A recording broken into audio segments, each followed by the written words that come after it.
itong ginawa ni Tubit Tiangco, parang ano to, pagre-rebelde.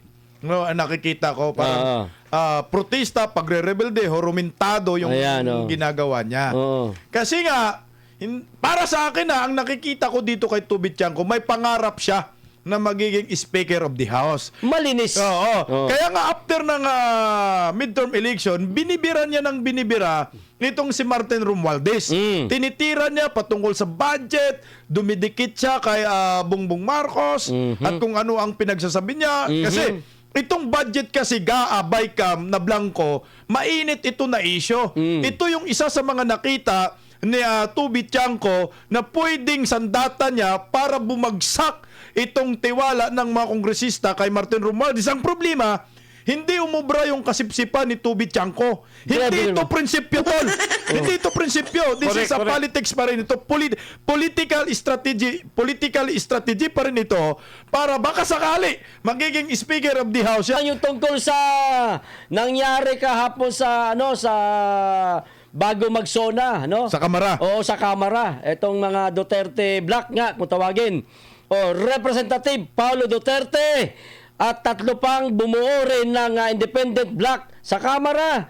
Nag-walk out sina Representative Paulo Duterte kasama sina Omar Duterte, Harold Duterte at Isidro Ungab at nagdeklara bilang independent members ng Kamara habang nagaganap ang botohan para sa House Speaker noong Hulyo 28. Ayon kay Paulo, hindi siya papayag maging bahagi ng makasariling politika at nais niyang ipaglaban ang interes ng mga taga Davao. Giit ng grupo, ang kanilang desisyon ay para sa prinsipyadong pamumuno na malaya sa partidong politika. Ang tanong mga partner, dalawa pa rin ito.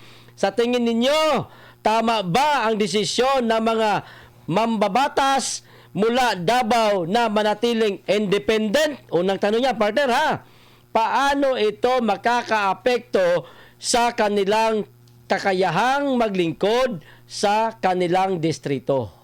Ayan na ho. Bago ako magkomento, partner, ay palakpakan muna natin yung mga nakababad ngayon sa bagong tahanan natin.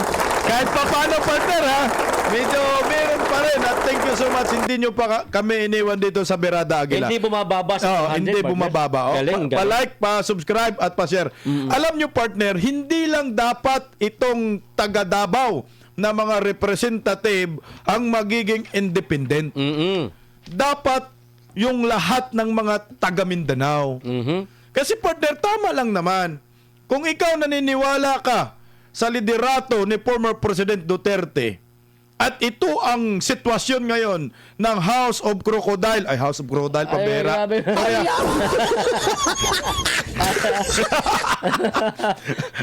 ito yung nasaksihan nyo ngayon sa House of Representatives na kumbaga, pag majority ka, pag tiningnan mo, kalaban mo talaga sila. Hindi ka umuuyon sa kanilang direksyon.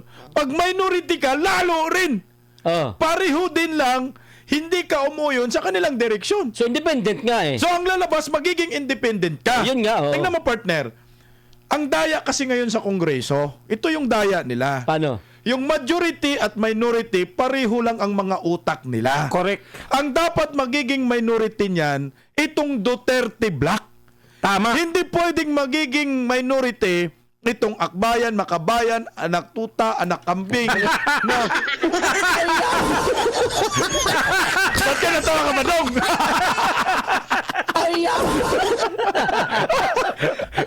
Pinipilit nila magiging minority. Kakampi rin naman ni Martin Romualdez sila. Yan nga eh. Nagiging minority sila at dapat nanindigan sila, sumama sila sa majority. Di ba, partner? Para yung tatayong minority sa mababang kapulungan ay totoong minority at nagkikriticize at bumabalanse sa takbo ng pamumuno ng Kongreso. Yun. Partner, I second the motion. Sige. Yun talaga yung napuna ko ron, no? Na minority at majority, walang pinagkaiba. Last Congress pa. Ang minority, tandaan nyo, yung Makabayan Black, sila Edsel Lagman, nasirang Edsel Lagman. Walang pagkakaiba eh. Tama si Bisdak doon. Pero yun na nga, ang magiging problema ng mga Duterte Black dito, yung pagpopondo kasi mga pikuntong mga to eh. Correct, oo. Hindi ka talaga popondohan. Ganun sila kasutil. Pero so far, kahit na tinanggalan ng pondo yung mga Duterte sa Davao, nanalo pa rin, partner. Correct, oo. Iba talaga yung paglilingkod na natatak sa mga Duterte. Hindi kasi partner, ang mga taga Davao, hindi lang napamahal kung tawagin partner, kundi ang hinahanap ng mga taga Davao talaga, ang Duterte brand of leadership talaga, partner. Alam mo, partner, dapat ang ginawa ng Kongreso, ginaya yung Senado. Oh. Kung sino yung hindi bumoto kay Martin Romualdez sa pagka-Speaker of the House, matik yun, sila ay minority. Yun. Ilan ba yun na bumoto kay Martin na pagka-Speaker of the House? 269. Dami. So yung deficit dun sa 317, matik yun na yung minority. Oo. So kayo mga kaliwang grupo, doon kayo kay majority. Bumoto kayo nagiging Speaker of the House siya eh. Bakit sasabihin ninyo minority kami? Bumoto ka nga na magiging Speaker of the House Correct. siya eh. Diba, Correct, partner? correct. Ayaw lang mawalan Dapat ng pondo. automatic yun. Oo. Partner, may naiwan ka yata. May balita pa na... Hindi yan, partner. Hindi na yan? Oo, hindi na yan. Nakialam ako. Hindi dapat ako nakikialam. Partner, tayo, partner, maganda yung next na ano, Partner, partner. ako ang timon dito, partner. Sabi mo, ako ang daan, papuntang kaligtasan. Kaya pala sinasabi ko kanina, bakit na tawan yun? Relax lang, Relax ka lang ba doon? Okay. Issue number 4 tayo, partner. Maganda rin ito. Oh. Maganda rin yan. Representative Toby Tiangco kumalas sa majority block dahil sa issue ng transparency sa budget, partner. Nasasaktan na siguro siya. Ayun. O umalis na si Representative Toby Tiangco nang nabota sa majority block ng House of Representatives dahil sa umano'y kakulangan ng transparency sa deliberasyon ng 2025 national budget. Ayon sa kanya, hindi na niya kayang suportahan ang kasalukuyang pamunuan ng Kamara kaya pinili niyang maging independent na miyembro. Binigyang diin ni Tiangco na kailangang repasuhin at baguhin ang proseso ng pagbuo ng pambansang budget at hindi dapat pinapayagan ang budget insertions. Dapat aniyang maging bukas at malinaw ang deliberasyon mula simula hanggang dulo. Bagamat dati siyang campaign manager ng Senate ticket ng Administrasyong Marcos noong 2025, pinili pa rin niyang humiwalay dahil sa mga prinsipyo niyang hindi naaayon sa nangyayari sa Kamara. Ang tanong, mga partner, sa inyong palagay, makatuwiran ba ang desisyon ni Representative Toby Tiangco na tumalas sa majority block dahil sa kakulangan ng transparency sa deliberasyon ng pambansang budget? Unang tanong yan, mga partner, ha? Mabigat yan, budget yan. Ano sa tingin mo ang epekto nito sa kanyang kredibilidad at pamahalaan, partner? Alam mo yung partner, itong ginawa ni Toby Tiangco, parang pagre-rebelde. No, nakikita ko parang protesta, pagre-rebelde, horumintado yung Ayan, ginagawa niya. Oo. Kasi nga, para sa akin ang nakikita ko dito kay Toby Tiangco, may pangarap siya na magiging Speaker of the House. Malinis. Oo. Kaya nga after ng midterm election, binibira niya ng binibira nitong si Martin Romualdez.